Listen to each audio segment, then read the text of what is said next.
Good morning. You're able to hear me? Yes, ma'am. Okay. So how you have done the test?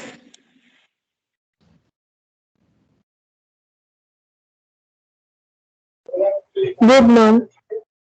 Good.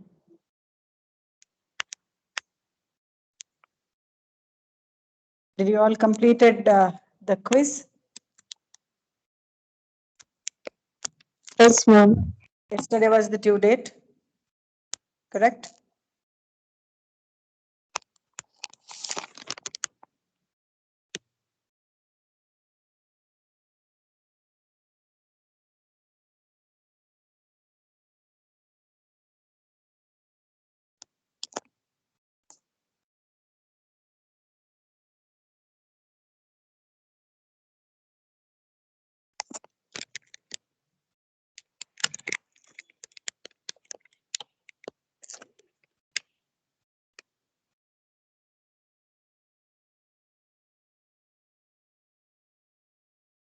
If anyone is not completed, please complete it.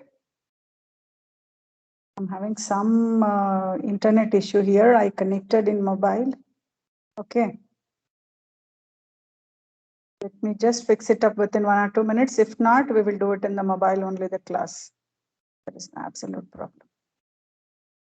Okay. Wi-Fi is also not connecting.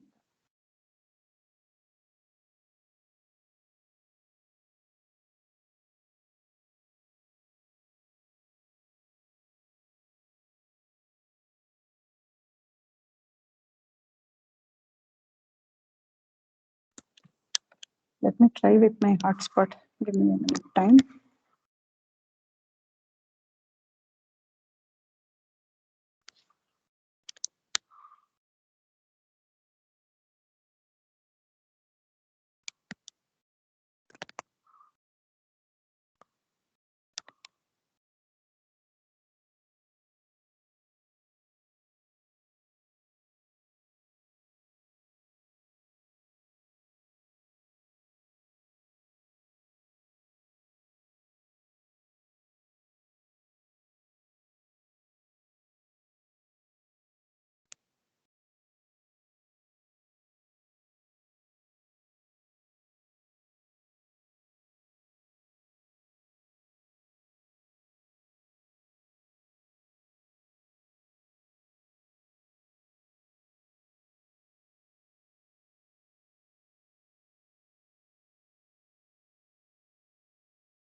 A minute time. Sorry for the delay in the class. Give me a minute time.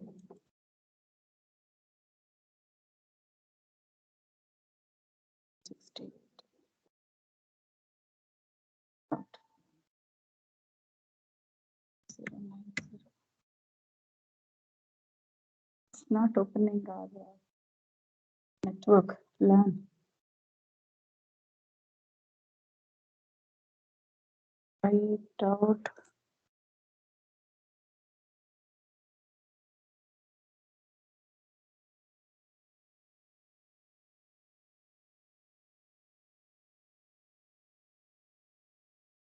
Can anyone post this link in the Teams chat group?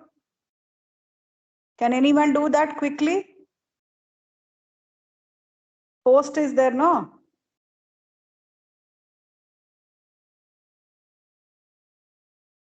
Are you able to hear me?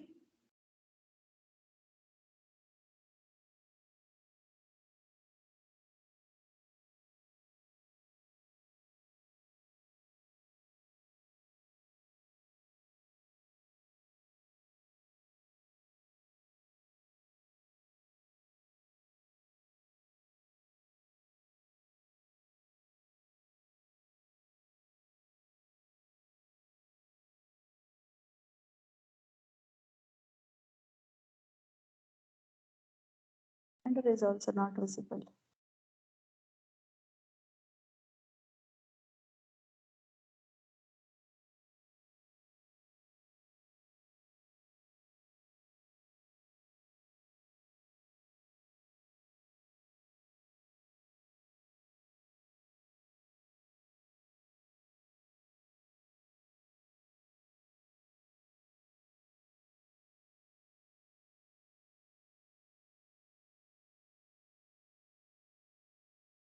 I'm talking to you. Anybody? Are you able to hear me?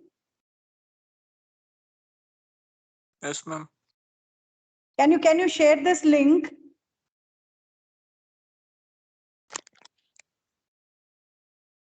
Otherwise, I will only try to do it. Give me a minute time. Sorry for the delay in the class.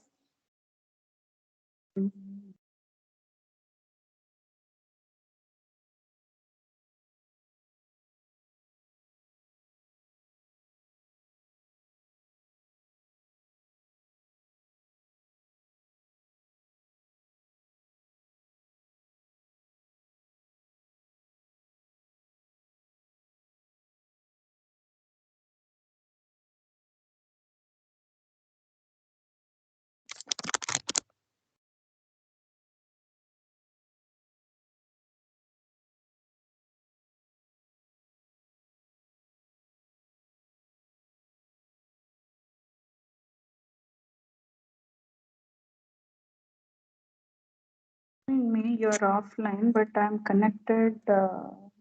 Spot.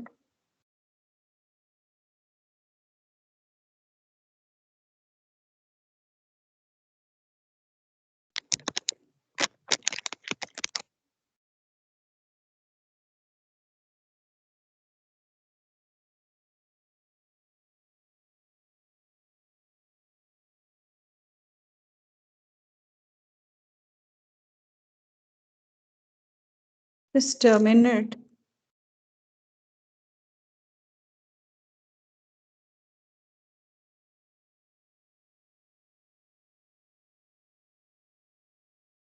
Some issue with the network today at college.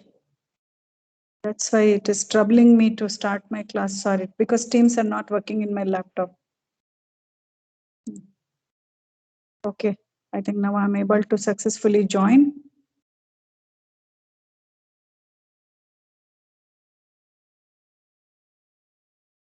Correct? 1 minute.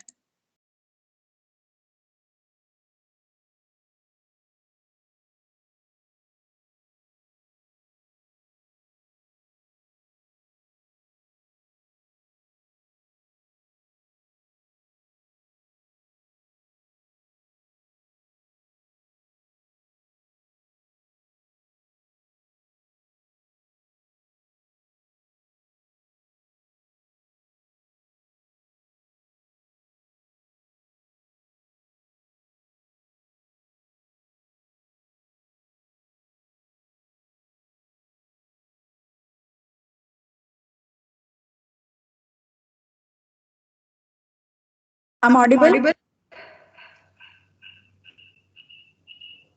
Yes, ma'am.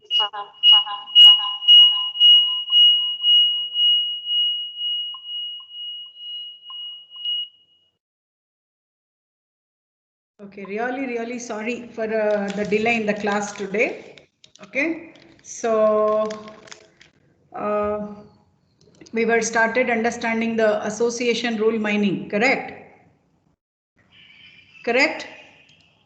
Yes, ma'am. Okay, so let me share the screen. And what were the learning objectives we started understanding?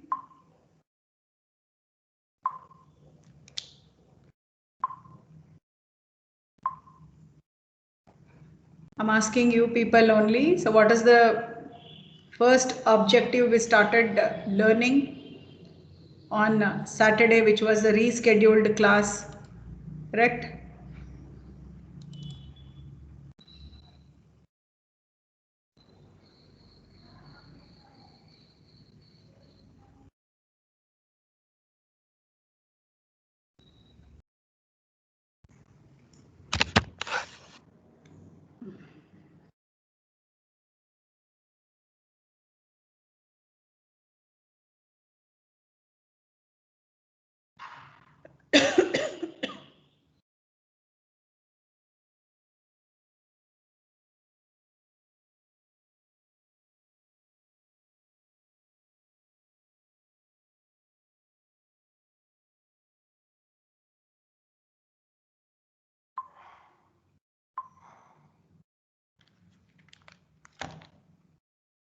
So what were the learning objectives?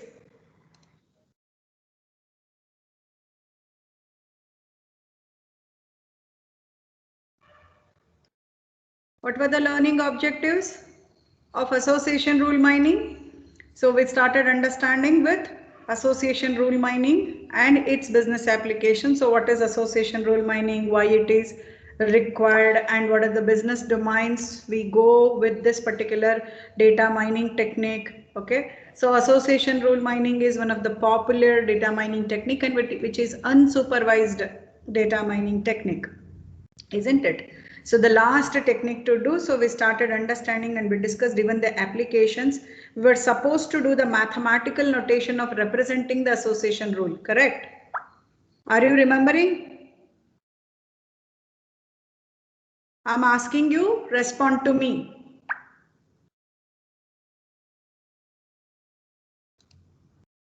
Is it I'm audible? Yes, ma'am. Then you can answer no, what I'm asking you. We were supposed to do the mathematical formulation of association rule, right? So that is representation of association rule, correct? Yes, ma'am. Yes. So let us do it. We're using the whiteboard.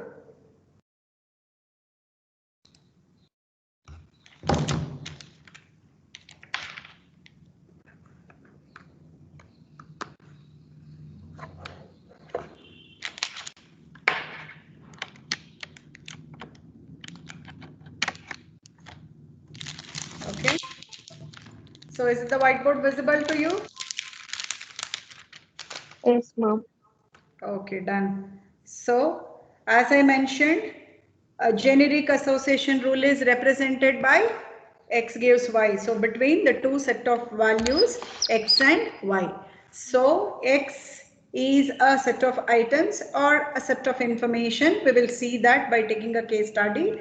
Okay. So x gives y is normally being represented with the two more additional parameters. So where we are trying to elaboratively know the, give me a minute time.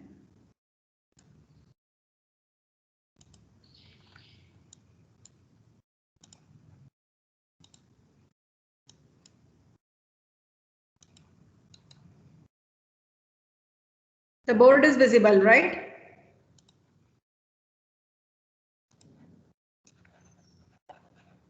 Whiteboard is visible, right?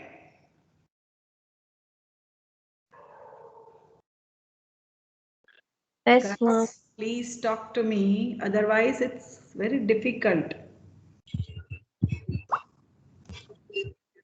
Simply we will be wasting our valuable time of learning. Okay, so as I mentioned, x gives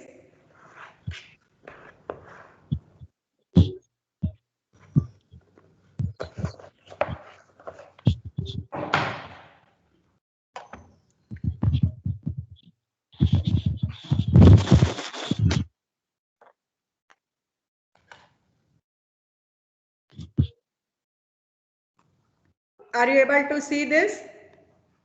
Yes, X ma'am. gives y. Is it visible? Yes, ma'am. Okay, done.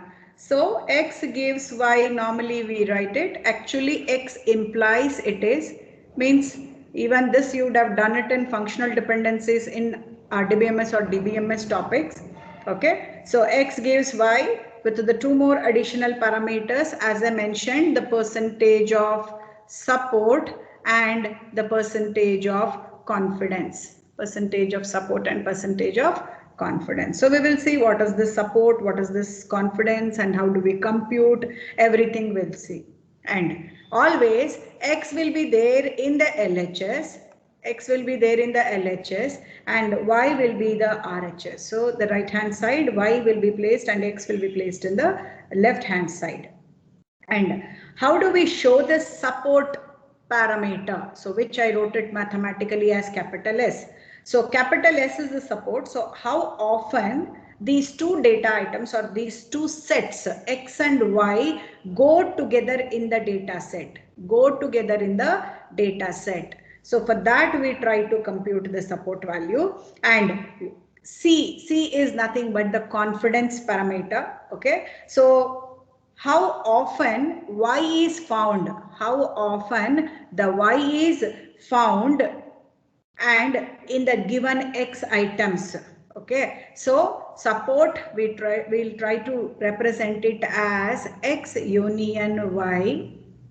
Okay, so then the confidence will be defined as Y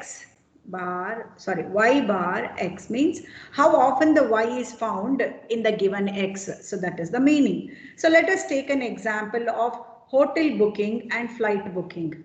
Okay, hotel booking and flight booking, even the same case study as an example I was talking to you. So whenever I book a flight, so obviously I will book even the hotel reservation because I'm traveling, so I need to look for accommodation as a package. Okay, so let us take this simple example of hotel booking and flight booking. Okay, so let me put it here. So hotel booking, comma, flight booking. Flight booking is my LHS, okay, gives the RHS is rental car, and the support and the confidence we are trying to put it as, okay, 30% is the support, comma, 60% is the confidence. 60% is the confidence. So note that the function P of X, so what we are trying to write it here as Px union Y, P of Y bar X. So that is P of X is a mathematical functionality representation of the probability, means the chances of X occurring in the data set, Okay, so suppose there are 1,000 transactions. So let us assume that there are 1,000 transactions. Okay, so in this 1,000 transactions in a data set, so there are 300 occurrences. There are 300 occurrences of X, 300 occurrence of X, and 150 occurrence of X comma Y. 150 occurrence of X comma Y in a data set. This is an assumed example to compute the values. Now, how do we compute this support parameter or a support value S for X? So it is being given as X gives Y. Okay, so will be defined as probability, the functionality of the probability of X union Y. So this will be computed as 150 is the probability of the occurrence of X comma Y as given in the problem statement, and there are 1,000 transactions. So if I'm trying to put this as Y divided by my total number of transactions available, so that gives me the value of support. So when I compute 150 divided by 1,000, what is the value? Anyone could say me the answer? What is the value? 150 divided by 1,000.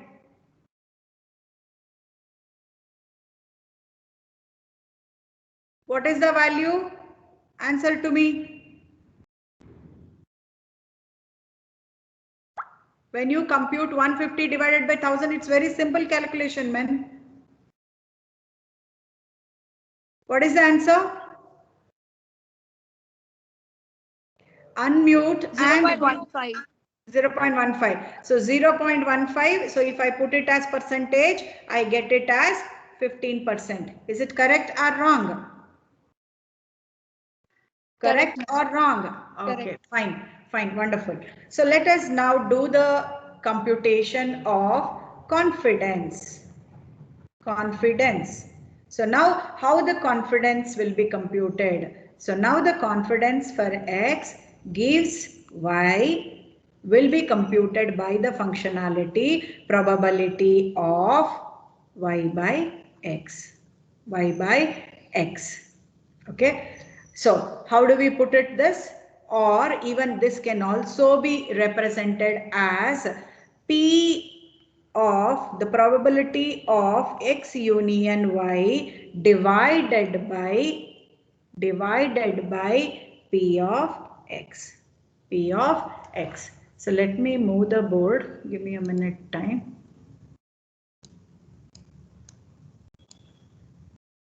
Oh, here already we got the stuffs. The previous class, I think. Okay, fine, no problem.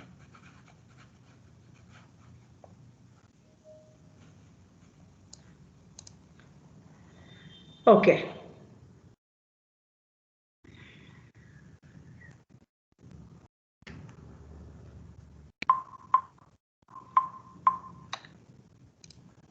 Okay, let us come back to this.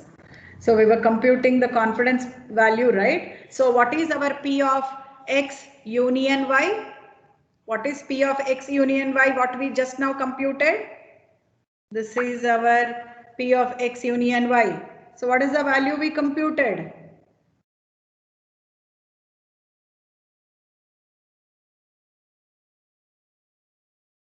%, right? Correct? So X union Y is being taken as Y by X value. So when I put the formula with the substituting values of this is Y by X. So when I want to find it out the confidence, my Y value is 150. Okay. So my X value is how much? In the given problem, 300, correct?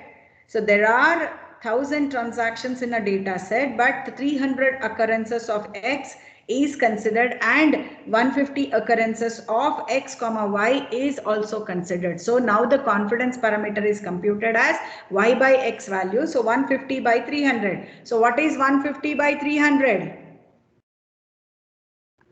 0.5, right? 0.5, right? I'm asking you, please unmute and talk to me. Yes, ma'am. 0.5. 0.5 is the answer. So 50% of confidence we are able to compute. So now any doubt in the formula and the computation of confidence and the support? No, One ma'am. simple example, a simple mathematical calculation in terms of the division is being used, nothing else. Very simple arithmetic calculations. Okay. So the next is we need to know.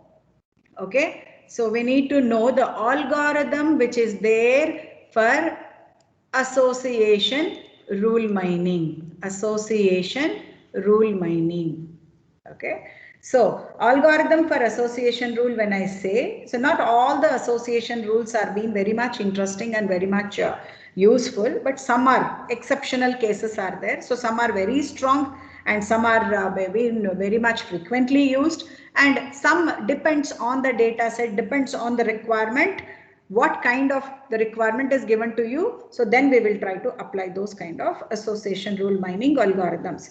So in association rule mining, the main intention means the main goal, the theme of the statement or the problem to be solved is we need to find all the rules. Okay. So in association rule mining, so we need to find all the rules. So this is one important thing you need to remember. So we need to find all the rules and what are the items which are frequently occurring. Frequently occurring. From the beginning, we were discussing about this big basket, milk, butter, bread, all those things. So frequently occurring items we need to take. So we need to specify. Okay, so finding all the rules, so that are being used to specify a minimum support. So again, you need to have this to be underlined in your mind. So with a minimum support and the minimum confidence. So with the minimum support and minimum confidence, you need to find out all the rules that satisfies the user specified the support value and the confidence value. So that must be very minimum. So then only the rule is a very perfect rule what you have been derived or defined. Okay, so the resulting set of all these association rule mining rules are same irrespective of what algorithm you're going to use it. So that is for a given set of transactions, what we have seen just now as t is equal to 1000, no? So for a given set of transactions, we normally represent it mathematically as capital T. Okay, so for the given set of transaction, a minimum support and a minimum confidence, you need to compute it with a set of association rules existing in that particular transactions, the set of transactions which are being uniquely determined. So that is the reason we go for association rule mining, or we are trying to make use of the algorithms available in the association rule mining as an unsupervised data mining technique. So fortunately, like there are a lot of algorithms, as I said, there are a lot of algorithms which are available for generating the association rules.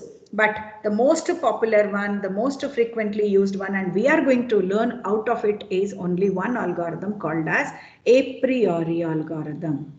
A priori algorithm. So you may question me that, ma'am, what are the other algorithms which are there?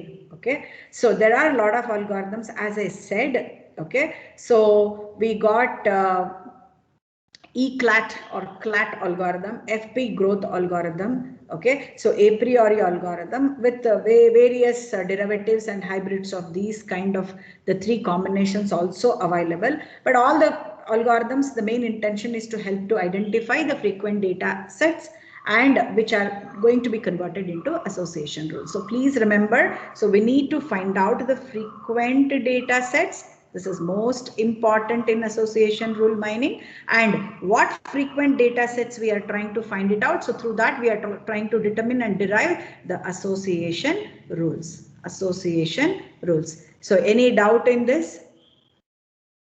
Any doubt in this? No, ma'am.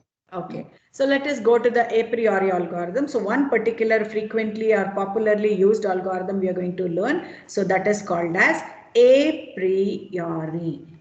A priori. Okay, so this is the most popular algorithm, as I mentioned, which is used for the association rule mining, and the main objective of this particular algorithm is to find the data sets, that is find the subsets of the data, so that is common to at least with the minimum number of the item sets, or the minimums with the minimum support and the minimum confidence, we are trying to find it out. So then the question comes, what is this frequent item set, ma'am? Okay, so there are a lot of item sets will be there in the data set when we consider with the number of transactions. It could be 100 or 1000 or whatever it is, sorry.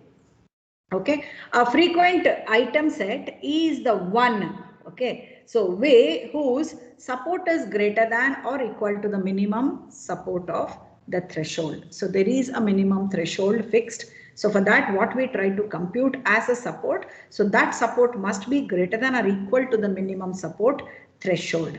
So here the a priori got a property. Okay, so the a priori property is a closure property, so which means that any subset of the data what we are trying to consider it as a frequent item set.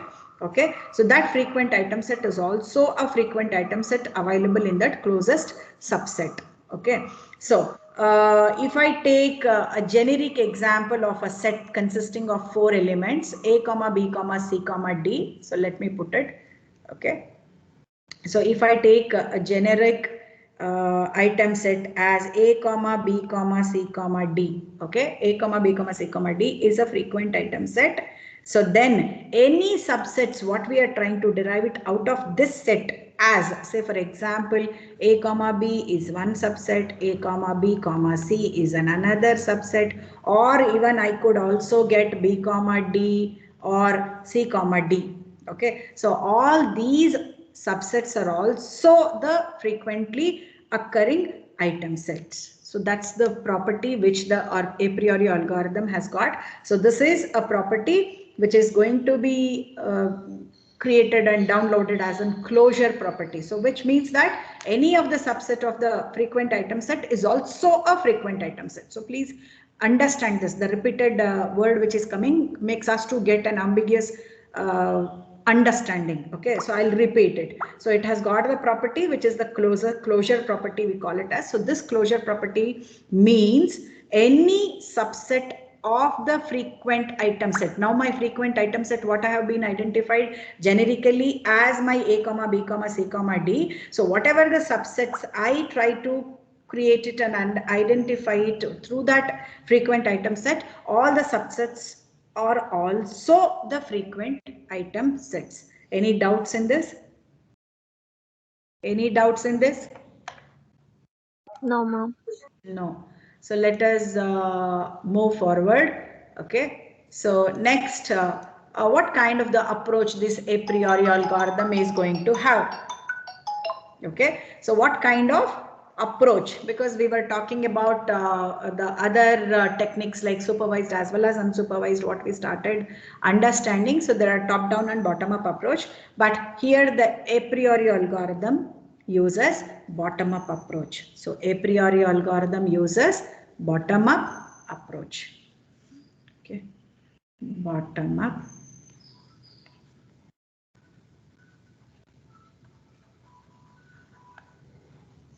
Bottom up approach.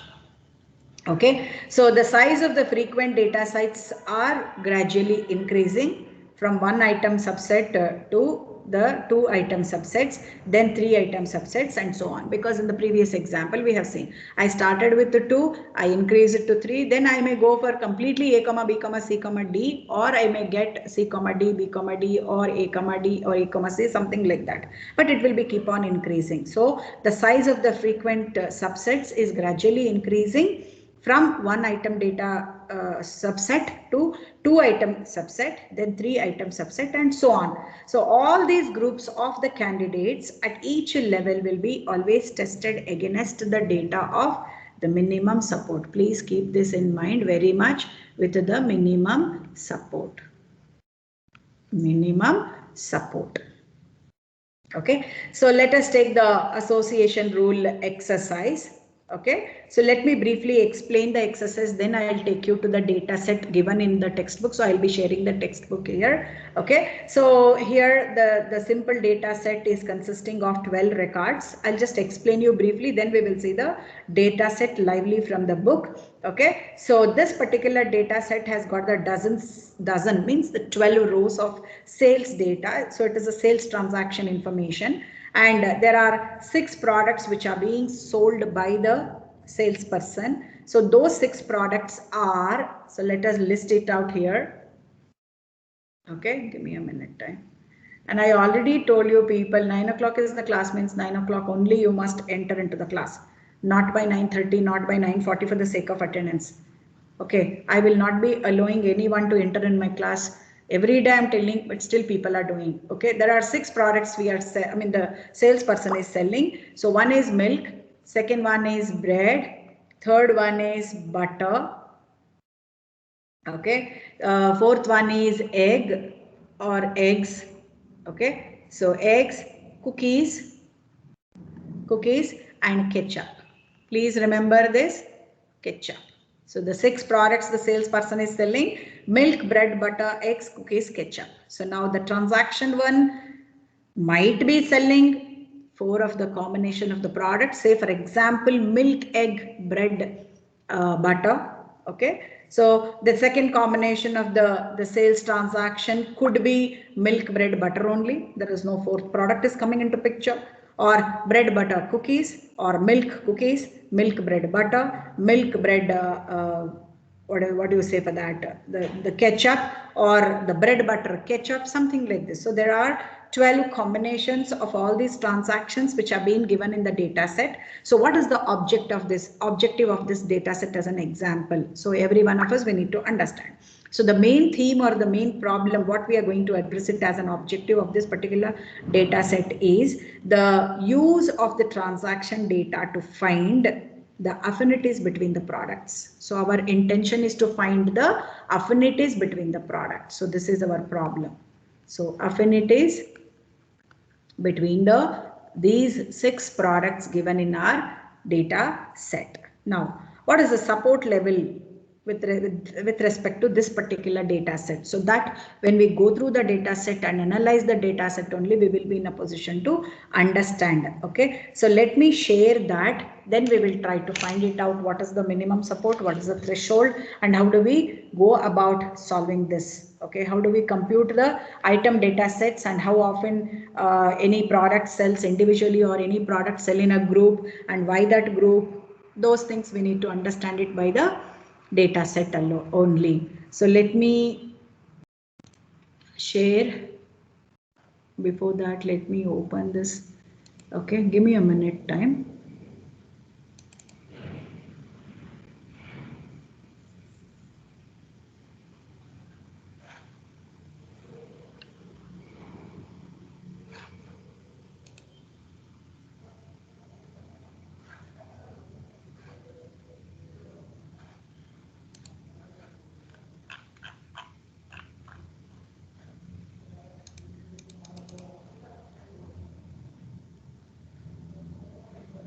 Okay, so let me share the complete screen.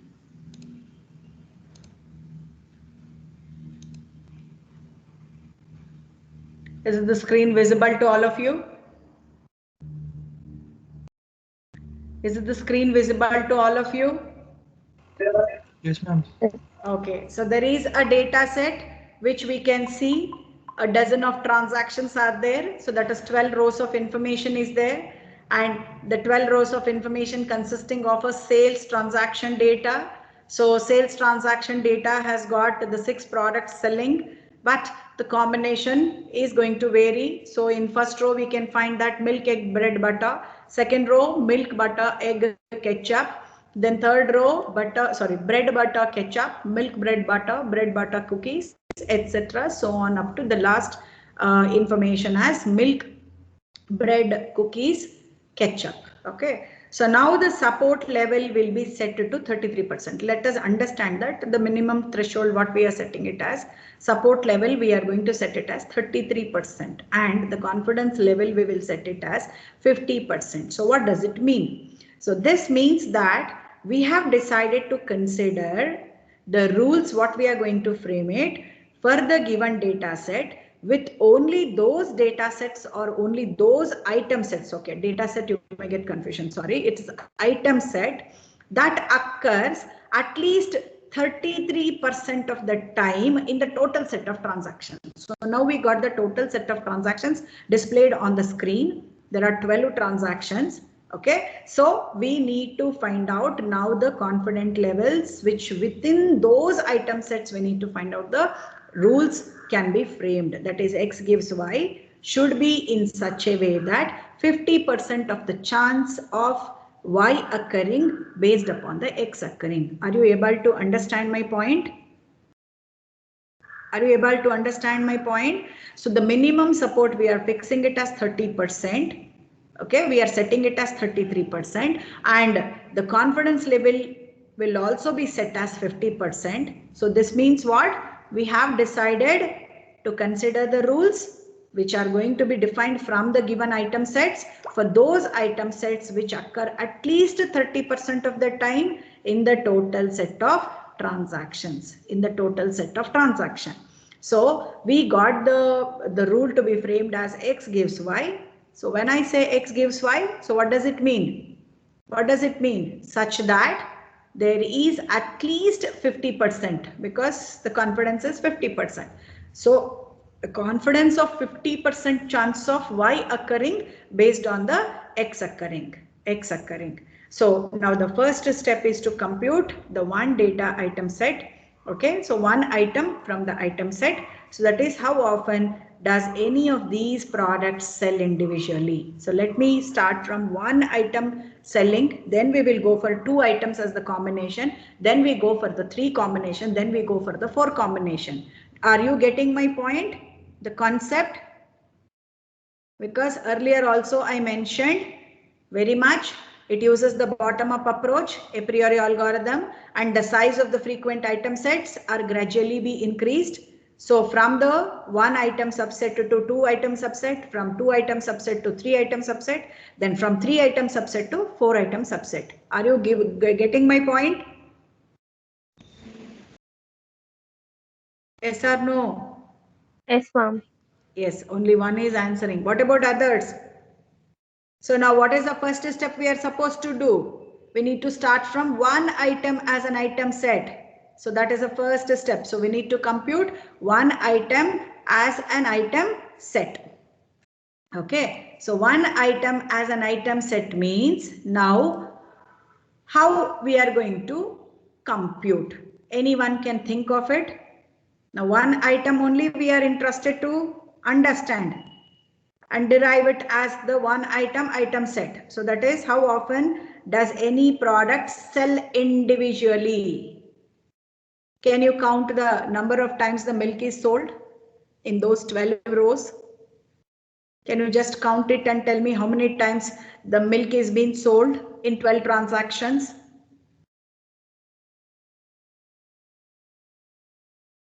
9, ma'am. Wonderful. So my one item data set is my first item called as milk, and what is the frequency value of selling this milk? 9. Then what about bread? What about bread? We need to count the bread occurrings. See, first row bread is there, third row bread is there, fourth row, fifth row, sixth row, eighth row, ninth row, 11th row, 12th row. So 10, correct? Correct? Second Yes, row ma'am. we don't have bread. Second row we Yes, don't ma'am. have bread. Seventh row we don't have bread. So out of 12, 10 times the frequency of occurring bread means selling bread, which is an individual product can be sold by the salesman is 10 times. So similarly we need to find it out for butter. So just count the butter value. Count the butter value means the frequency.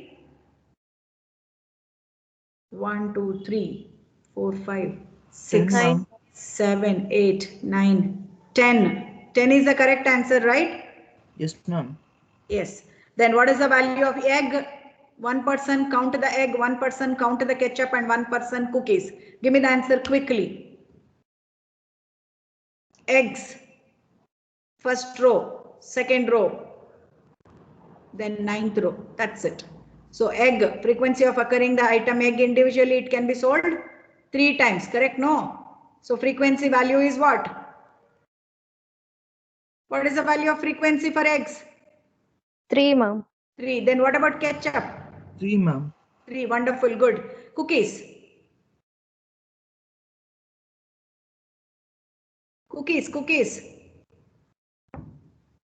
5, ma'am. Okay, fine.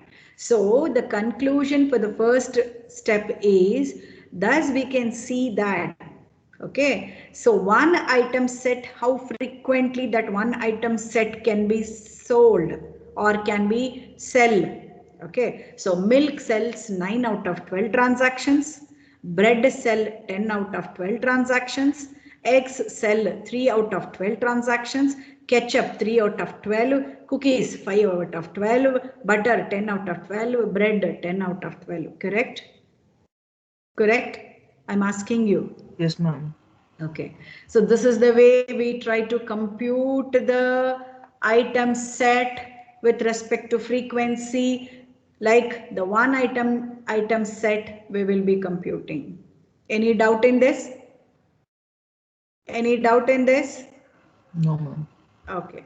So then at every point you need to analyze something and understand something. So there is an opportunity to select some items of the interest, correct?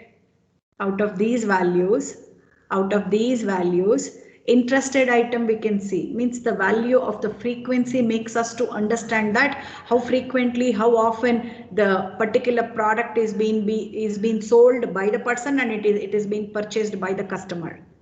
Means the frequently occurring item set we are trying to identify. So there is an opportunity to select the item set of interest and further we can make an analysis. So the other item set occurs infrequently. So that can be removed. Now when we see this 6 rows of information with respect to one item set, so what are very frequently purchased? Out of 6, what are the frequently purchased? Bread butter get the first priority, right? Because of 10 frequency, correct?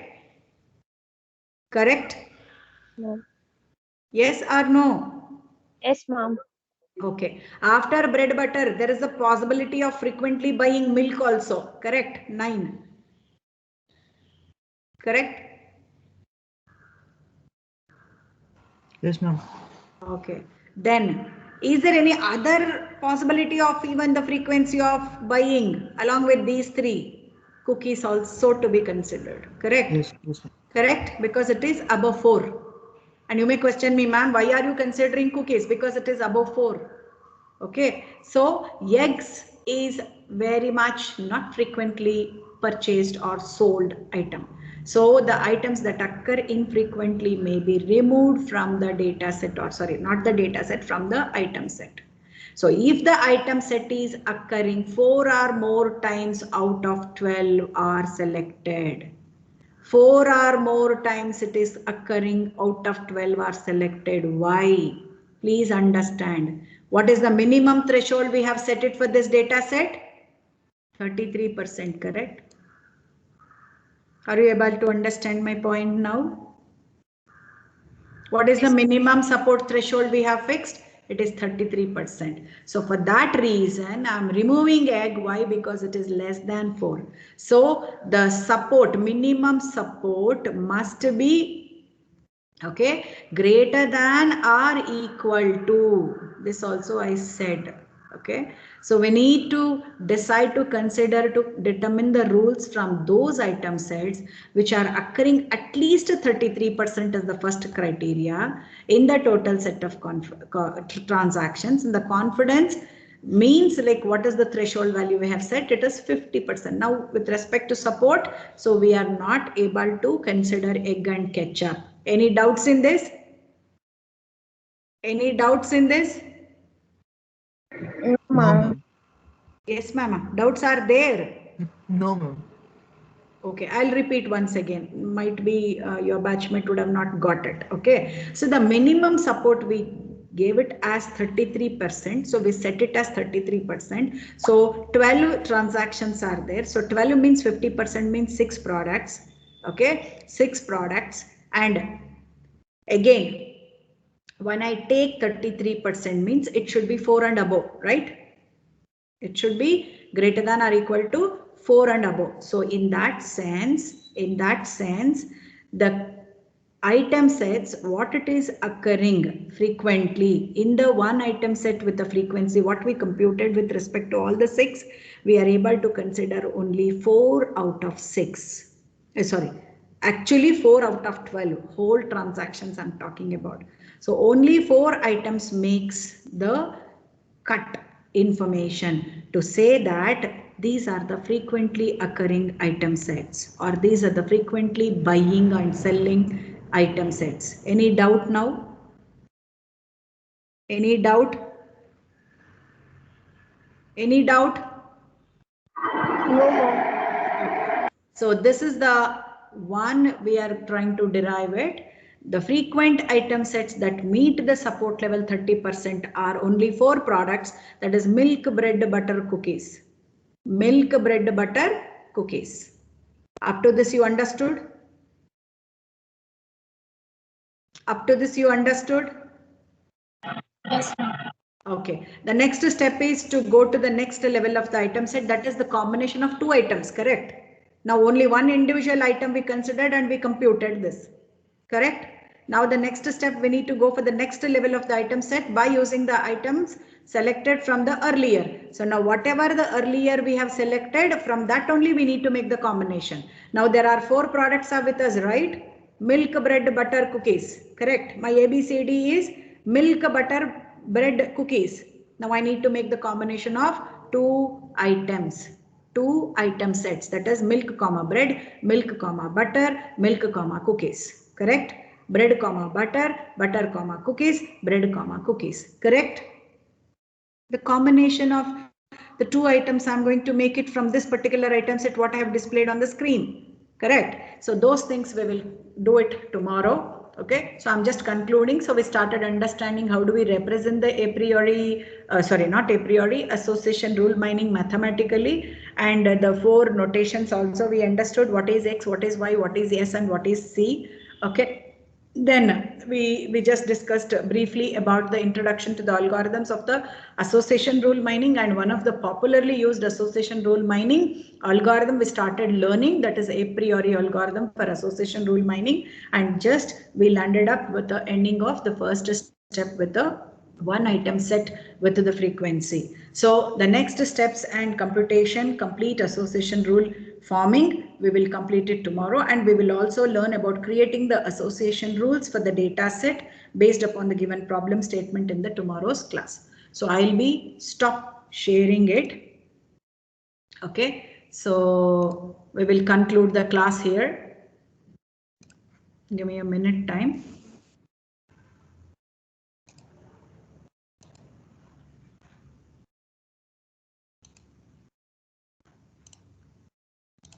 Fine.